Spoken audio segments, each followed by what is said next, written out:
Janji Allah itu lebih nyata. Kalau kita berbuat baik kepada orang lain, Allah akan membalas banyak kebaikan. Wirai perasaan itu lebih didahulukan dari wirai halal haram. Menjaga perasaan itu lebih didahulukan daripada ini halal atau haram. Saiki ora lagi santri, ngerti halal haram sithik. Dolan ning ngene koncone. Disugoi kangkung. Ini kangkung dari mana? Beli, Mas. Belinya di mana? Yo bakul rengkek iki ngenditan apa ora? Soalnya ono bakul rengkek ngentitan cukup kangkung 7 ngakune 5 ngono. Enggak, ini bakul rengkeknya Solikah bagus. Lah dia kolak sama siapa? Ini loh. Serak situ mangan kangkung ya wis. Kok disugoi ning ngene Cak Win, disugoi wak pitik. Ini yang menyembelih siapa? Cak Win. Secara syariat apa tidak? Wah. Lah ya, itu namanya tidak wirai perasaan. Ya Allah, sungguh aku tidak ingin berbisnis denganmu tentang sedekah. 20.000 kok dijoli 2 juta, nangis. Podo-podo nangis, gawa metune dijolke. Enake wong sing susah maneh. Ora kok tenan, mandi tenan. Gelem sedekah, yakin sugih-sugih kowe. Aku wis mbuktekno, iku piye maksude? Sedekah, infak, zakat itu karakter, bukan strategi. Mulane pangapunten. Wong apik iku ning ndi insyaallah ketemu wong apik. Karena kebaikan itu seperti magnet yang saling berdatangan. Wong elek ning ndi ya ketemu wong elek. Hukum di Indonesia hari ini Masya Allah, maling pitik lesu nek ngajar gak karu-karuan, koruptor merajalela. Karena apa? Hilang naluri kebaikan. Makanya Al-Quran mengajarkan kepada kita, lilladzina ahsanu fi hadhihi dunya hasanah. Orang-orang yang berbuat baik di dunia ini, janjinya Allah pasti akan diberikan banyak kebaikan, baik di dunia atau akhir. Surat An-Nahl ayat 20. A'udzu billahi minasy syaithanir rajim. Bismillahirrahmanirrahim. Wa qila lil ladzina taqaw madza anzala rabbukum qalu khaira للذين أحسنوا في هذه الدنيا حسنة ولدار الآخرة خير ولنعم دار المتقين جنات عدن يدخلونها تجري من تحتها الأنهار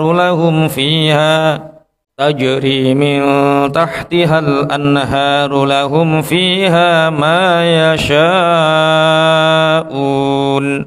كذلك يجزي الله المتقين وقيل للذين اتقوا ماذا أنزل ربكم قالوا خيرا.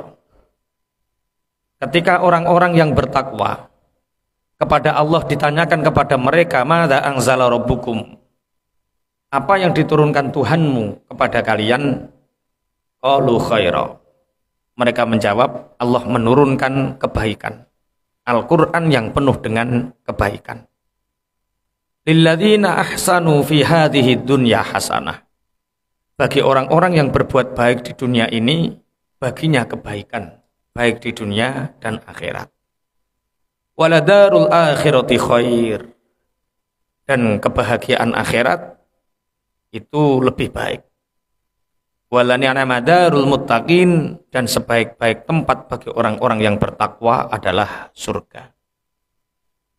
Kemarin kita sudah membahas tentang orang-orang kafir ketika mereka dicabut nyawanya. Orang-orang yang zalim atau orang-orang kafir ketika nyawanya dicabut, sebisa mungkin nyawa ini ingin tidak keluar. Sehingga orang-orang kafir merasakan sakit betul ketika roh ini akan diambil. Berbeda dengan orang-orang yang bertakwa. Wa qila lil ladzina taqaw mādza anzala rabbukum. Orang-orang yang bertakwa itu mengimani, meyakini bahwa Allah menurunkan Al-Quran ini sebagai bentuk kebaikan. Ketika mereka ditanya apa yang diturunkan Allah kepada kalian, yaitu Al-Quran, mereka menjawab qalu khaira. Qalu khaira. Orang-orang yang bertakwa menjawab Al-Quran itu penuh dengan kebaikan. Bagaimana tidak penuh dengan kebaikan? Al-Quran itu ketika dibaca akan mendapatkan pahala, dirasakan di dalam hati akan menjadikan ketenangan, dibahas secara ilmu, Al-Quran ini akan menjadi tuntunan hidup. Jadi Al-Quran itu penuh dengan apa? Ketenangan. Qalu khaira. Bagaimana bagi orang-orang yang tidak paham tentang Al-Quran? Alhamdulillah kita belajar 1 ayat, 2 ayat, belajar memahami isi ayat-ayat Al-Quran. Sidik-sidik. Ada seorang cucu bertanya kepada kakeknya, kakek, setiap hari kakek membaca Al-Quran. Pagi, sore, malam, saya lihat kakek selalu membaca Al-Quran. Apakah kakek tahu artinya? Dijawab, tidak nak, kakek tidak tahu artinya. Untuk apa kita membaca sesuatu yang kita tidak mengetahuinya? Wong moco kok gak ngerti artinya. Untuk apa kita membaca sesuatu hal yang kita tidak tahu maknanya, tidak tahu artinya? Kakeknya mengatakan, nak, ini ada keranjang. Cara zaman biyen niku sing dienggo mikul mbako niku jenenge napa? Keranjang. Keranjang. Cobalah ambil air dengan keranjang ini. Untuk apa kakek? Cobalah. Diambil air dengan keranjang, dibawa, nggak ada manfaat, dibawa lagi nggak dapat air, dibawa lagi nggak dapat air. Kemudian kakeknya bertanya, sudah nak? Sudah kek, apa yang kamu dapat pelajaran? Ya tidak dapat manfaat apa-apa. Wong air ini tidak bisa ditampung oleh keranjang ini. Apa jawab kakeknya? Nak, tadi keranjang itu kotor. Setelah engkau ambil air dengan ini, keranjang ini sekarang menjadi bersih. Hati yang kotor membaca Al-Quran walaupun tidak tahu artinya, maka hati itu akan menjadi bersih. Pribadi kita, karakter kita, kelakuan kita, mungkin kita punya kelakuan yang buruk, karakter yang buruk.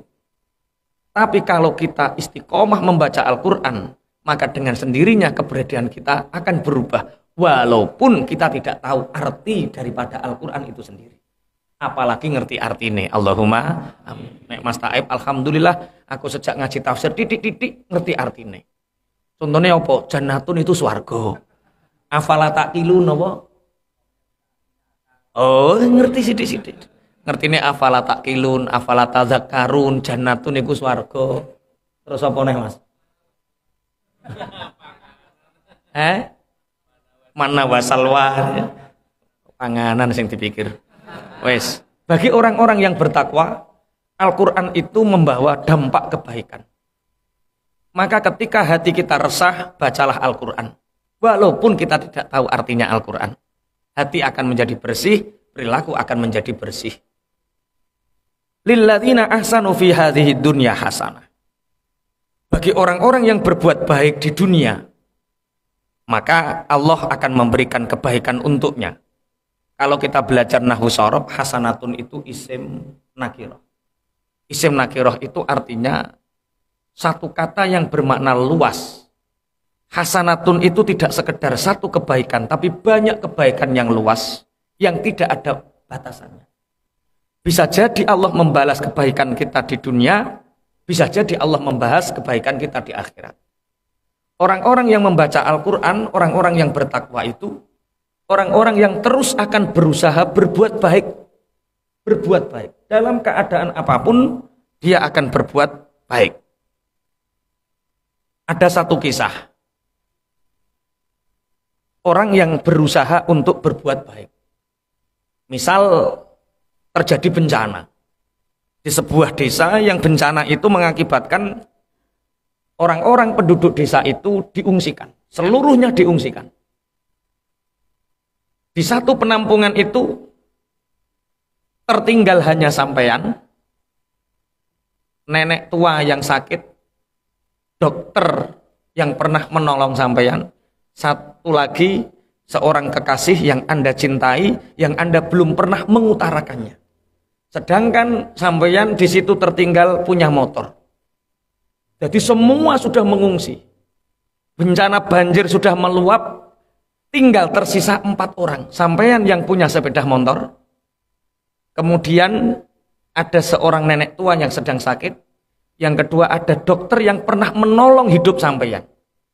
Sampean pernah terkena penyakit yang harus dioperasi, dan dokter ini menyelamatkan Anda.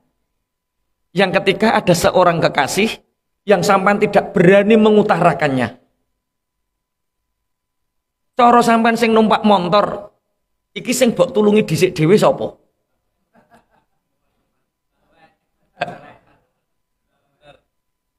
Ingin menolong orang tua nenek yang sakit, lah yo ki ditulungi, pelalah ditulungi kok yo mati.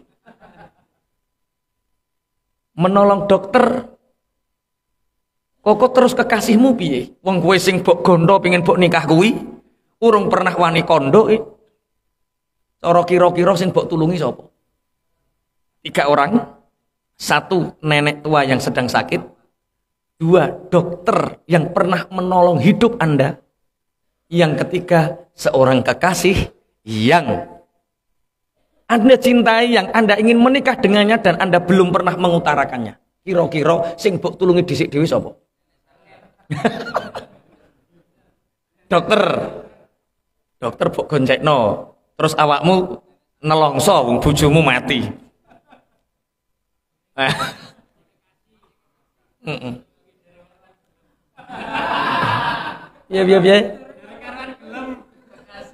Durung karuan gelem. Justru menjadi hero saat-saat sulit itu akan diingat sepanjang hidup. Maka apa yang harus dilakukan oleh seseorang yang seperti itu? Maka motor ini kita serahkan kepada dokter. Dok, tolong selamatkan nenek ini, biar aku bersama kekasihku ini untuk menunggu pertolongan selanjutnya.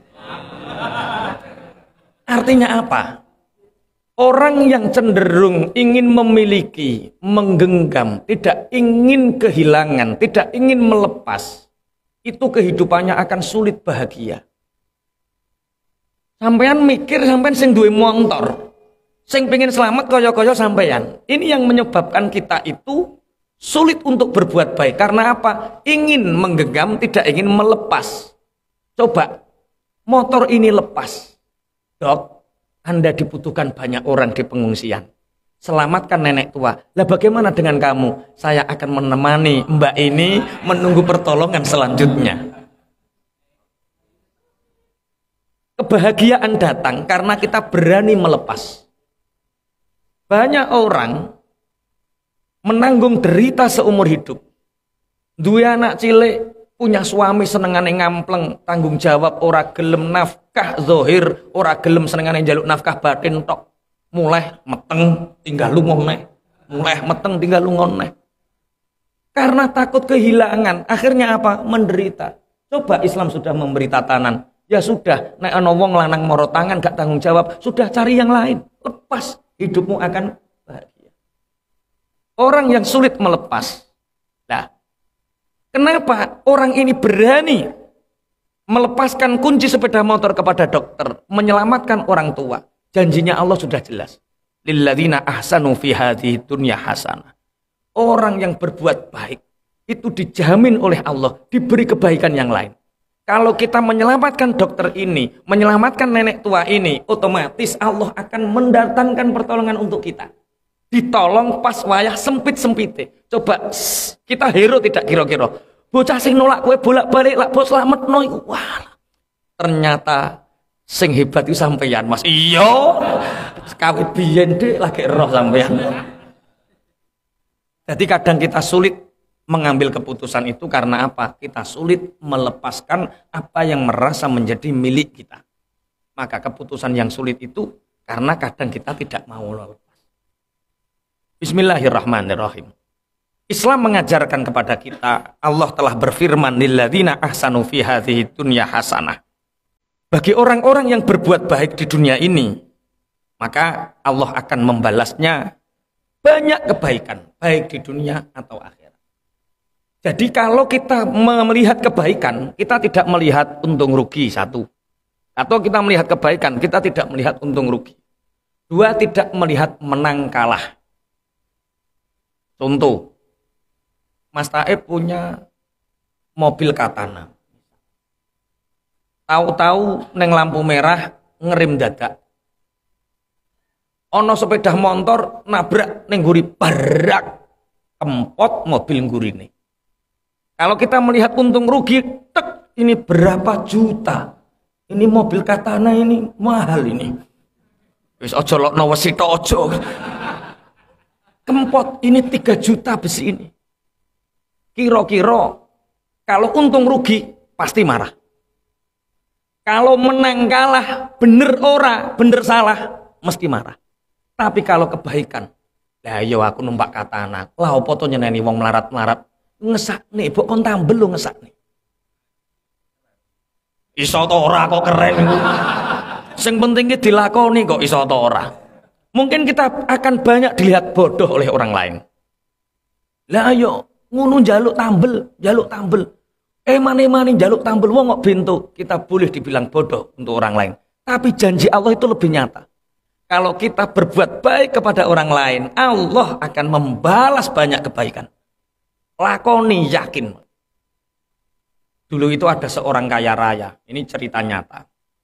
Namanya Haji Mahmud. Haji Mahmud. Dia sakit dan sering masuk rumah sakit. Orang ini kaya raya. Karena kaya raya dan sakit, orang-orang miskin itu jarang yang mau nilai. Tetangga-tetangganya pun segan. Besugeh kok. Paling di rumah perawat dan lain sebagainya. Kemudian ada satu tetangga. Yang tetangganya ini, Masya Allah, sangat luar biasa. Namanya Murlan. Murlan ini orang miskin. Dia bekerja satu hari hanya dapat 20.000. Tapi dia baik sama tetangga. Mendengar Pak Haji Mahmud ini dirawat di rumah sakit, dia bergegas mengambil uang gajinya satu hari, dimasukkan ke dalam amplop. Kemudian dia datang ke rumah sakit, menjenguk bagaimana kabar Pak Mahmud. Alhamdulillah Mas Murlan ini semakin membaik. Kami doakan semoga Pak Haji Mahmud senantiasa semakin sehat. Ya Mas Murlan matur nuwun. Lah sebelum pulang uang 20.000 bagi Haji Mahmud itu receh dan remeh. Satu hari penghasilan Haji Mahmud itu 2 juta. Penghasilan Mas Ruslan hanya 20.000 satu hari. Tapi karena dengan ketulusan hati dan rasa ikhlas ingin memberi, karena kita tidak tahu membahagiakan orang lain itu dengan apa. Akhirnya Pak Haji Mahmud, saya mau pulang dulu, tolong jangan tolak pemberian saya. Jangan lihat sedikitnya pemberian, tapi ini dihasilkan dari keringat saya, dari jerih parah saya. Tolong, semoga ini menjadi obat untuk Pak Mahmud.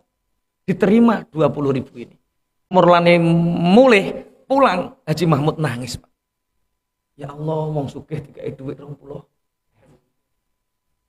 Tapi dalam tangisan Haji Mahmud ini mengatakan, mungkin dengan keikhlasan Mas Murlan ini, aku menjadi sembuh. Mungkin dengan doa ini, tadi dia nggak berani mengembalikan. Wong melarat niku repot. Wong melarat niku kayak 20.000, ditolak kadang. Lah yo, kok ditolak kadang teng ati mboten kepenak. Kula niku nate pun sarapan lawuh iwak pelut sambel. Wong warak sampean perkara senengan kula iwak sambel goreng welut seneng. Entek ping pindho. Dolan ning ngene koncoku wong ora duwe. Digorengno sego jagung, digoreng sego jagung. Nyel sego jagung, yo asin wong akeh uyahe. Ini seandainya tidak saya makan, enggak enak. Pak Toha ora gelem mangan ning ngene wong melarat. Akhirnya masuk warek-warek lah.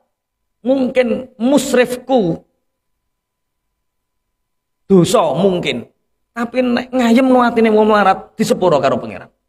Tak warki, Pak. Sampai tak warki. Wong seneng Masya Allah. Enak, Pak. Enak. Itulah, itu namanya wirai perasaan. Itu lebih didahulukan dari wirai halal haram. Menjaga perasaan itu lebih didahulukan daripada ini halal atau haram. Makanya Rasulullah Shallallahu Alaihi Wasallam itu pernah bertamu kepada satu kampung yang kampung itu terkenal banyak malingnya. Rasulullah bertamu di situ, dijamu makan. Sahabat yang lain itu timak-timik, nggak berani makan. Jangan-jangan ini hasil curian. Tapi Rasulullah makan dengan lahap. Ketika Rasulullah pulang, para sahabat bertanya, ya Rasulullah, kampung itu penuh garong, penuh maling.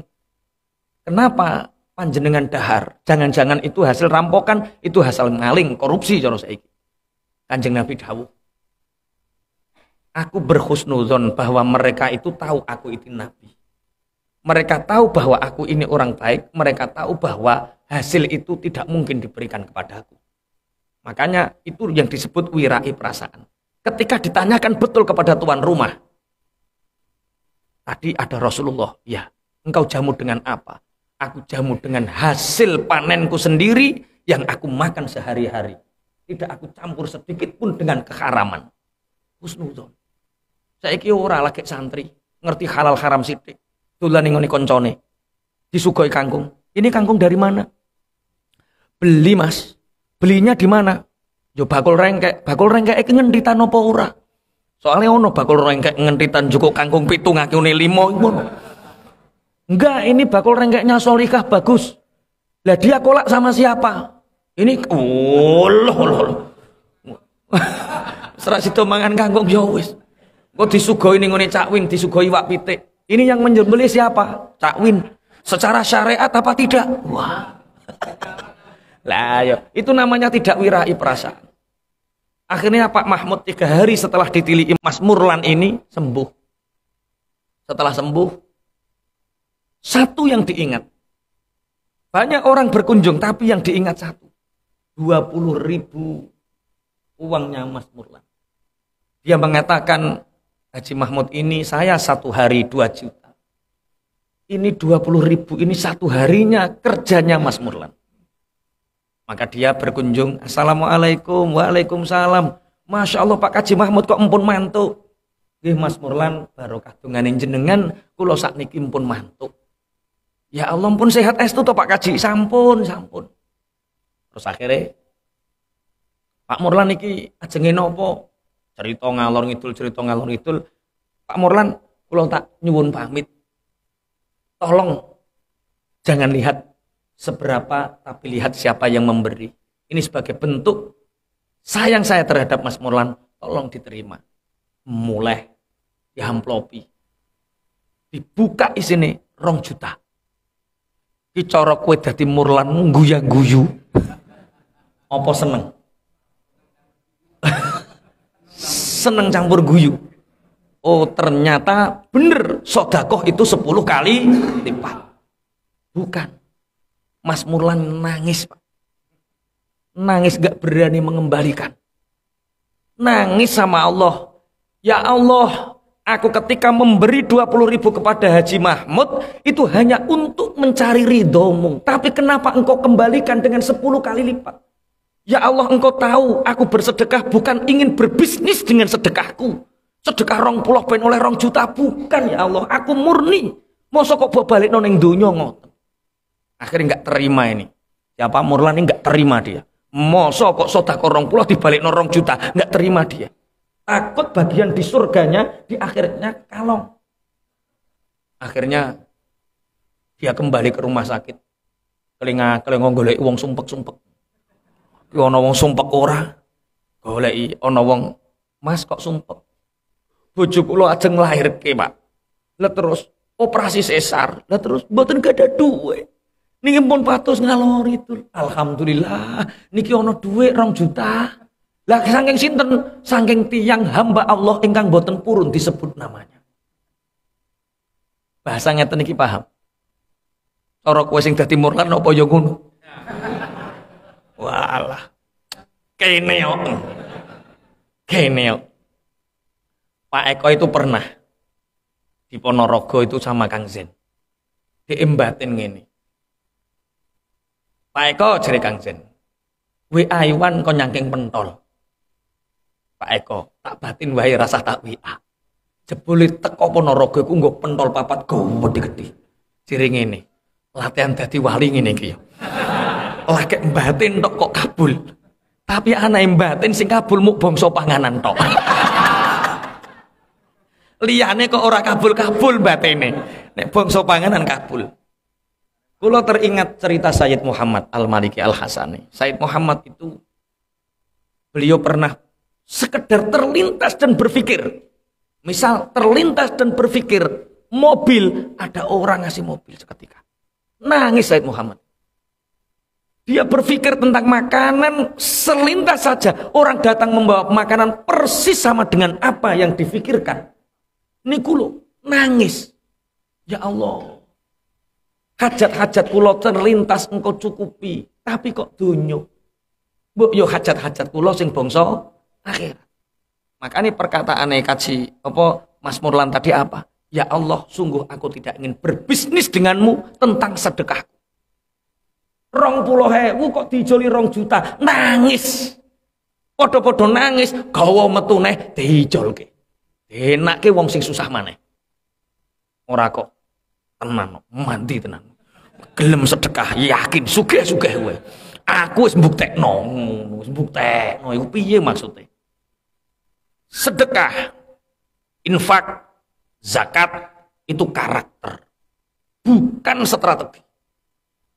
Orang yang beriman, orang yang bertakwa itu pasti punya karakter seneng bersedekah. Tapi nek wong apa perhitungan to bawa jenenge blantik akhirat.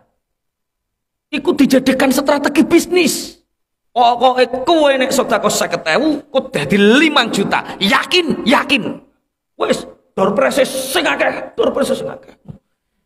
Tapi aku husnudzon iki wis ora ngarah ning sing strategi. Wis ikhlas kabeh. Ana sing gelang mamas loro. Soalnya ngene kabeh kok dorpes kok sarung, surban. Lah sing wedok gak dipikir. Akhirnya Cak Win sing mikir dhisik dhewe, aku gelange. Alhamdulillah. Pun berbuat baik, Allah akan melipat gandakan kebaikan kita. Bagi orang-orang yang berbuat baik, Allah akan melipat gandakan kebaikan kita baik di dunia atau di akhirat. Di akhirat kita dapat, di dunia kebaikan itu akan kita dapat. Mulane pangapunten. Wong apik iku ning ndi insyaallah ketemu wong apik. Karena kebaikan itu seperti magnet yang saling berdatangan. Wong elek ning ndi ngon ya ketemu wong elek. Pangapunten. Ini ada satu kisah nyata di Indonesia. Ada PT besar itu nanam singkong. Dan PT besar ini punya banyak puluhan hektar, ratusan hektar di daerah itu. Ada sawit, ada apa, kebetulan di situ ada singkong 1-2. Ada tetangga PT itu nenek yang lapar. Kemudian nenek ini mencabut singkongnya, ketahuan satpamnya, tertangkap.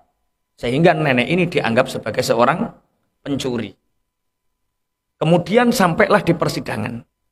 Secara undang-undang, orang yang mencuri secara sengaja, itu penjara paling sedikit, penjara 2,5 tahun setengah. 2 tahun setengah. Seandainya denda 3 juta rupiah. Karena yang dicuri hanya singkong. Maka ketika Anda menjadi seorang hakim, di sini ada jaksa penuntut umum perwakilan dari PT. Di sini ada seorang nenek yang lapar yang mencuri singkong. Ketika jaksa penuntut umum ini menuntut bahwa karena nenek telah mencuri singkong perusahaan, maka kami menuntut nenek mengganti rugi 3 juta rupiah atau dipenjara 2 tahun setengah.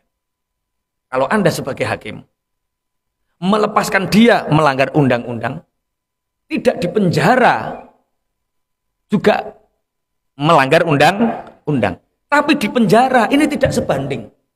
Apalagi hakim bertanya, "Nek, kenapa nenek mencuri?"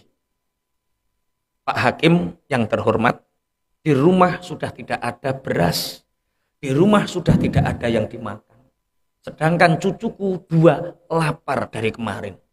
ketika cucuku merengek, "Nek, aku sudah lapar 2 hari," maka hatiku sudah tidak tahan. Maka seketika aku berhasrat untuk mencuri singkong milik perusahaan itu. Ini cara sampean dadi hakime piye? Hakimnya mengatakan, "Nek, kalau kami tidak memenjarakan nenek, kami melanggar undang-undang. Tapi kalau nenek dipenjara, nenek dalam keadaan lapar, sedangkan perusahaan PT ini uangnya sangat banyak." Maka hakim ini mengeluarkan dompetnya, mengeluarkan uang 1 juta. Yang di sini sebenarnya banyak, yang diambil 1 juta. Mengatakan, "Maka keputusan saya adalah orang yang hadir di sini, semua saya denda 100.000 karena membiarkan tetangga, membiarkan orang yang kenal dengan Anda jatuh dalam keadaan lapar sehingga dia terpaksa mencuri. Yang saya hukum semua yang hadir di sini keluarkan uang 100.000." Dikeluarkan uang 100.000. Dapatlah sekitar 6 juta. Yang 1 juta dari Pak Hakim, yang 2 juta diserahkan kepada perusahaan sebagai tebusannya. Kemudian yang sisanya lagi sekitar 6 juta dikembalikan kepada nenek ini. Bawalah pulang, Nek. Itulah kebaikan. Hukum di Indonesia hari ini, Masya Allah. Maling pitik lesu nek ngajar gak karu-karuan, koruptor merajalela. Karena apa? Hilang naluri kebaikan. Makanya Al-Quran mengajarkan kepada kita, lilladzina ahsanu fi hadhihi dunya hasanah. Orang-orang yang berbuat baik di dunia ini, janjinya Allah pasti akan diberikan banyak kebaikan, baik di dunia atau akhir. Tapi ngeten niku yo ora gampang. Dadi wong apik niku yo ora gampang. Wong niki sene ngujuk-ngujuki. Kowe lo mergawe jujur-jujur nemen, ajur kowe. Wis to bodoni sithik-sithik lho ora apa-apa. Nggih, sampean sering diogrok-grok ngoten nggih. Wis to dadi wong apik nemen-nemen, saiki iku dimbek-mbek wong. Karena hitungan kita itu kalah menang. Hitungan kita itu untung rugi. Kebaikan tidak melihat kalah menang. Kebaikan tidak melihat untung rugi. Kebaikan itu melihat hakikat kebaikan itu akan kembali kebaikannya kepada kita. Yakin. Kowe nek mikir dulurmu elek, apa dulur ngono diapiki? Yo katok enteni dulurmu apik. Yo ngarah kowe ora ngarah iso nglakoni apik. Berbuat baiklah kepada siapapun. Akhirnya waladarul akhirati khair. Rumah surga akhirat itu adalah rumah yang terbaik. Wala ni'madarul muttaqin. Sebaik-baik rumah adalah surga bagi orang-orang yang bertakwa. Sehingga pangapunten, orang-orang yang bertakwa ini kebaikan itu sudah menjadi tabiat. Tabiat niku nopo? Karakter.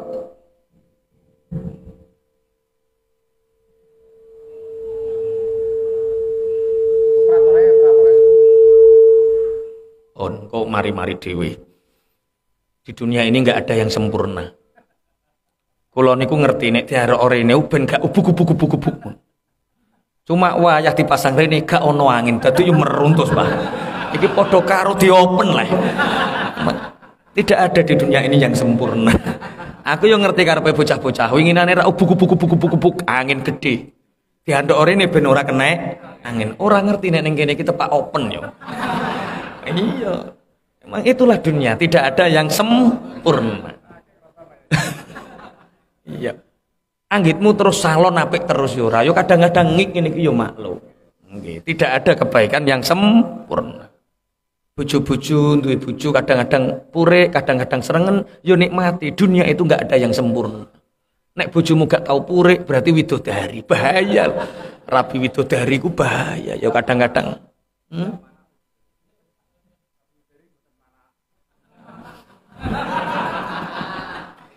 kok kaya roh. Nek rabi widodari berarti ora mana. Nek mana berarti wong. Ya ono wong ra mana lho, Mas. Nggih ya ono.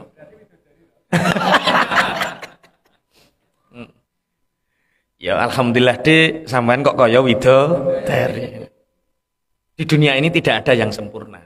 Sebaik-baik tempat kembali bagi orang yang bertakwa adalah surga. Sehingga kebaikan bagi orang yang bertakwa ini akan menjadi tabiat, menjadi karakter. Orang yang bertakwa dimanapun dia akan berbuat baik, dimanapun dia akan berbuat baik. Dalam keadaan apapun dia akan berbuat baik. Pangapunten. Orang yang celutak bahasa Indonesia ini apa? Ragus. Orang yang istilahnya ini kerja gampang khianat, berarti tabiatnya tidak baik. Jujur itu tabiat yang baik. Arsitek dengan pemborong, itu kira-kira arsitek dengan pemborong, itu kira-kira. Pangapunten. Cara cepet sugih arsitek karo pemborong. Arsitek gajinya lebih mahal, apalagi arsitek sambil borong. Kira-kira tambah sugih apa ora? Sugih. Tapi ini aneh. Ada seorang arsitek yang teman-temannya pemborong, mobilnya sudah mewah, rumahnya sudah megah, uangnya sudah kaya. Tapi ada arsitek yang terkenal ini juga memborong, tapi semakin terpuruk, semakin terpuruk, semakin terpuruk. Apa yang terjadi? Karena memang tabiatnya, dia pinter gambar. Gambarannya mahal. Ketika borong mahal, tetapi rumah yang dibuat oleh dia itu rapuh. Karena menganggap, wah wong tak bodoni wis ora ngerti. Wong tak bodoni ora ngerti. Ngerti-ngerti ini setelah 3 tahun rumah itu menjadi rapuh. Sehingga ini dari mulut ke mulut, jangan sama itu lagi. Karena apa? Buatannya buruk. Saya contohkan ini namanya si Fulan ini tak taruhlah namanya Effendi nuai. Si arsitek ini namanya Effendi. Punya teman namanya Wanto, yang Wanto ini mulai dari buruh, kemudian setelah buruh dia menjadi pemborong, setelah dia menjadi pemborong dia menjadi orang sukses. Gremeng-gremeng karo bojone. Dik, ini ngopo to Mas Wanto? Kita bisa seperti ini itu karena siapa? Pertama kali yang ngajak kerja kita itu Mas Effendi. Dia itu dulu arsitek terkenal. Tapi kenapa hidupnya sekarang terpuruk? Wanto ini orang jujur, tabiatnya baik, komitmennya baik. Dia bangun rumah itu ya ambil laba, tapi jangan sampai mengecewakan konsumen, mengecewakan pelanggan. Sehingga track recordnya terukur, terus naik. Sedangkan Effendi ini wis terkenal nipu, terkenal bodoni dan lain sebagainya. Sehingga dulu aku iso ngene iki dulang Mas Fendi yo Dik yo. Iya. Lah piye Mas? Ayo dikai hadiah. Tak suruh buat rumah, nanti rumah itu kita berikan kepada dia. Tapi tidak dikasih tahu. Ditelepon Mas Fendi di mana? Ini saya sedang di rumah mertua. Lah kenapa? Ya karena keadaan sedang panik fine, kita sudah nggak punya uang. Untuk sekedar belanja sudah susah. Sekarang saya sudah agak menua. Sedangkan arsitek-arsitek muda semakin banyak, sehingga jarang ada order. Oke, tak kasih kerjaan Mas Fendi. Ini ada tanah ukurannya sekian kali sekian. Tolong buatkan gambar. Dan nanti saya kasih DP. DP-nya separuh langsung. Otak Effendi ini sudah plek. Karena memang dari awal dia tabiatnya nggak jujur. Ini kesempatan. Wanto ini orang baik. Dia nggak pernah suudzon kepada siapapun. Akhirnya misalnya rumah hanya 250 juta. Digambar dengan sedemikian rupa dengan arsitek. Ini tak kasih harga 1 M. Tak kasih harga 1 M. Ini gini.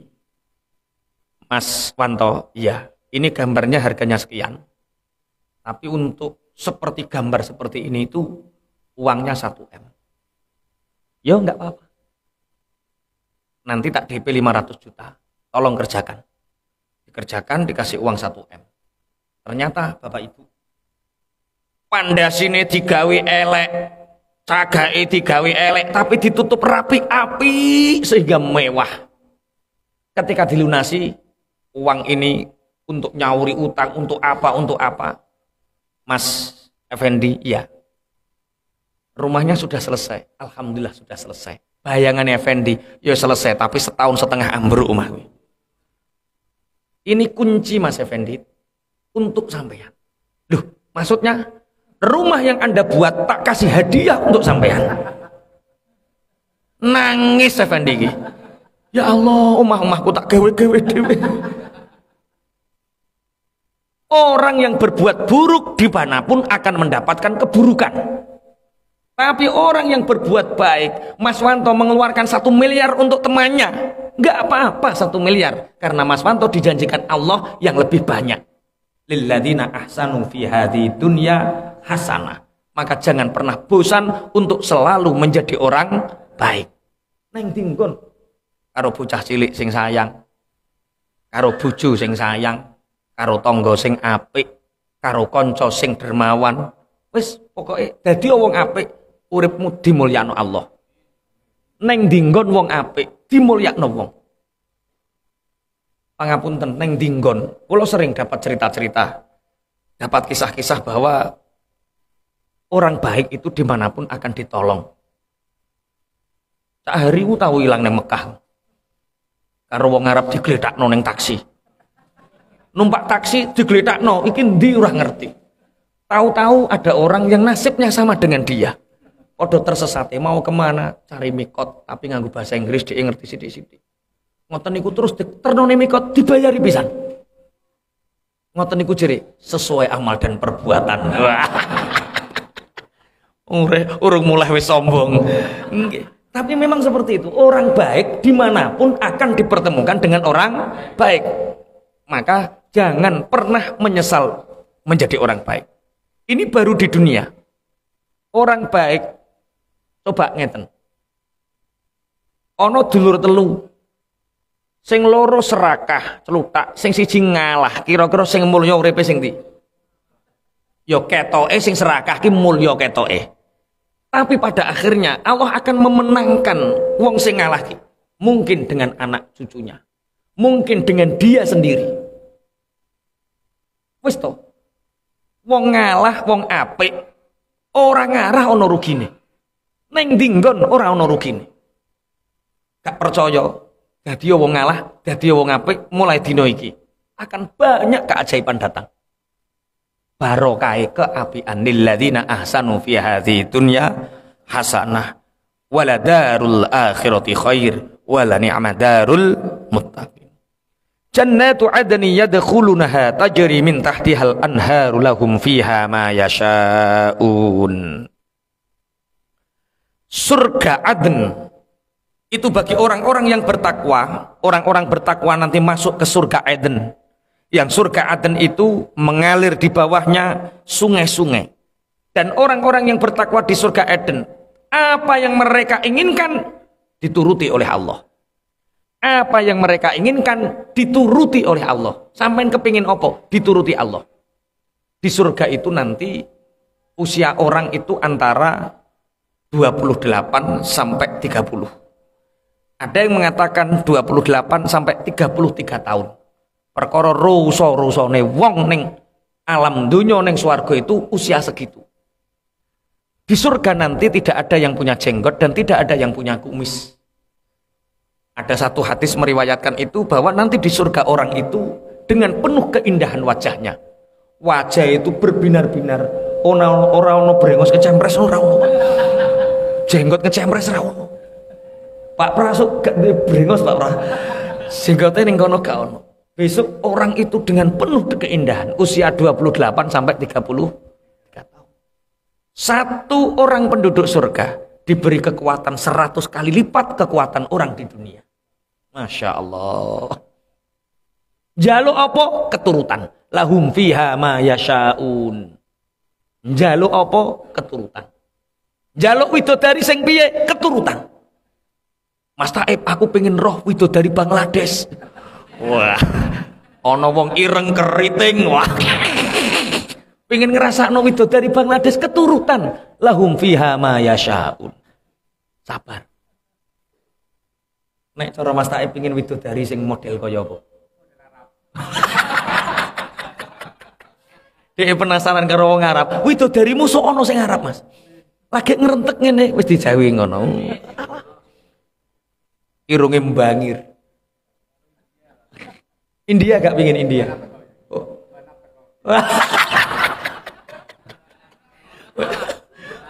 Mbak Naftak orang wani jawab deh.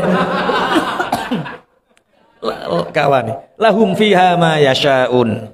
Kadzalika yajzillahul muttaqin. Begitulah Allah membalas bagi orang-orang yang bertakwa. Niki ada 10 menit lagi.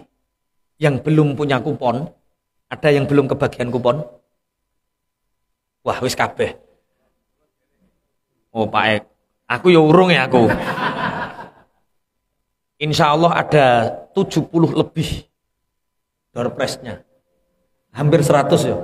Wah, oleh kabeh gitu iku kuwi. Oke. Insya Allah ini dari teman-teman untuk teman-teman. Jadi mungkin sampean ngincer, aku nginter sarung sing nggone Pak Yai sing kaya BHS kuwi. Dadak oleh Wadimor sing elek ya wis trimo. Anggapen nanti yang dapat itu jamuan dari Allah. Dinggo dinikmati, anggapan itu pemberian yang terbaik dari sahabat kita. Perjanjiannya sing wis oleh ora oleh dibalekno lho ya. Aku pengen mesin cuci kok oleh mau ora balekno. Enggak boleh nanti peraturannya dibacakan Mas Taib sama Pak Eko. Kita lanjutkan satu ayat lagi. Alladzina tatawaffahumul malaikatu thayyibin yaquluna salamun alaikum udkhulul jannata bima kuntum ta'malun. Alladzina tatawaffahumul malaikatu thayyibin. Orang-orang yang bertakwa ketika malaikat akan mencabut nyawanya, malaikat ini senang, bergembira. Yaquluna salamun alaikum, mereka mengatakan keselamatan untuk kalian. Jadi ngeten Bapak Ibu. Wong mukmin, wong takwa, wong muttaqin niku besok kalau akan meninggal. Kemarin sudah kami ceritakan ketika malaikat akan mencabut nyawanya dari mata ini sering melihat ayat-ayatnya Allah, sering melihat kebaikan. Sehingga mata ini tidak mau dijadikan tempat lewatnya ruh. Ketika mau dicabut dari tangan ini ahli sedekah. Ketika dicabut lewat kaki ini senang menuju masjid untuk sholat jamaah, untuk ngaji, taklim, dan lain sebagainya. Sehingga malaikat pencabut nyawa ini matur sama Allah bagaimana agar ruhnya, apa kata Allah? Wahai malaikat, tuliskan Asmaul A'zam di telapak tanganmu, kemudian perlihatkan di matanya. Maka ruh orang mukmin ini, ruh orang muttaqin ini ketika melihat Asmaul A'zam diperlihatkan oleh Allah surganya. Sehingga roh sing metu seneng, malaikat sing jabut seneng. Alladzina tatawaffahumul malaikatu thayyibin yaquluna salamun alaikum, keselamatan untuk kalian wahai penduduk surga. Jadi Masya Allah, wong ape mati, wong mukmin niku seneng, wong ape mati niku seneng. Karena apa? Tahu tempatnya di surga. Diduduhno panggonane ning swarga, sehingga roh niki cepet-cepet pengin metu. Makanya kadang wayah ngaji ngelentu mati perkara wis gak kuat ngempet yang metu gage. Gampang. Turu moro-moro nglentuk mati. Maca Quran moro-moro mati. Itu kematian-kematian yang kita sangat rindukan, yaitu kematian ketika kita taat kepada Allah. Semoga Allah mentakdirkan kita mati dalam keadaan taat. Allahumma mati waktu ngaji, mati waktu sholat, mati waktu tahajud, waktu setelah wudhu, waktu ngajar, waktu-waktu terbaik. Itulah kematian yang kita rindukan. Bismillahirrahmanirrahim. Lah bagaimana dengan teman kita yang kecelakaan, kiai kita yang kecelakaan, jasadnya kita husnuzon. Orang-orang yang bertakwa, orang-orang yang beriman itu akan mengalami kematian yang sangat nikmat seperti nikmatnya kematiannya Masyitoh ketika sama Fir'aun mau dilemparkan ke bejana yang penuh dengan air panas, Masyitoh tetap tersenyum, baunya harum. Karena apa? Ruh sudah dicabut oleh Allah sebelum jasadnya masuk ke dalam bejana itu. Kita orang-orang muttaqin, orang-orang mukmin, yang malaikat akan mencabut ruh kita mungkin saat kecelakaan, sebelum merasakan sakitnya Allah sudah mengambil nyawanya sehingga tidak merasakan sakit. Itulah kematiannya orang-orang muttaqin, kematiannya orang-orang mukmin yang sebelum dia dicabut nyawanya sudah diperlihatkan surganya. Allahumma amin.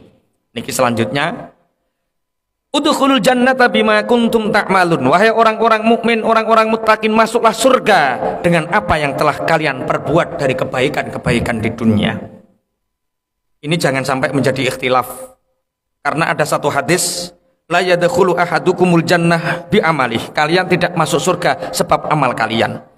Qalu wala anta ya Rasulullah. Mereka menjawab para sahabat, dan tidak juga engkau ya Rasulullah. Qala wala ana illa ayyataghammadani Allahu birahmatih. Tidak juga aku, kecuali Allah meratakan fadl dan rahmatnya untukku. Jadi wong mlebu swarga ora sebab amale, tapi sebab rahmat kasih sayangnya Gusti Allah, fadhole Gusti. Tapi sebagai bentuk fadl, Allah mentakdirkan kita ngaji, itu fadilnya Allah. Allah mentakdirkan kita ibadah, itu fadlnya Allah. Allah mentakdirkan kita bersedekah, itu fadlnya Allah.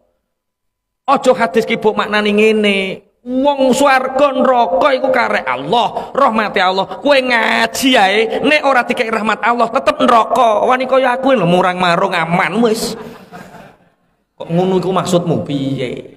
Wong iso ngaji iku berarti tandane oleh rahmate Allah. Wong iso sedekah, iso salat, iso poso, iku tandane iya oleh rahmate Allah. Lah iku hadis ini dijamekkan dengan ayatnya.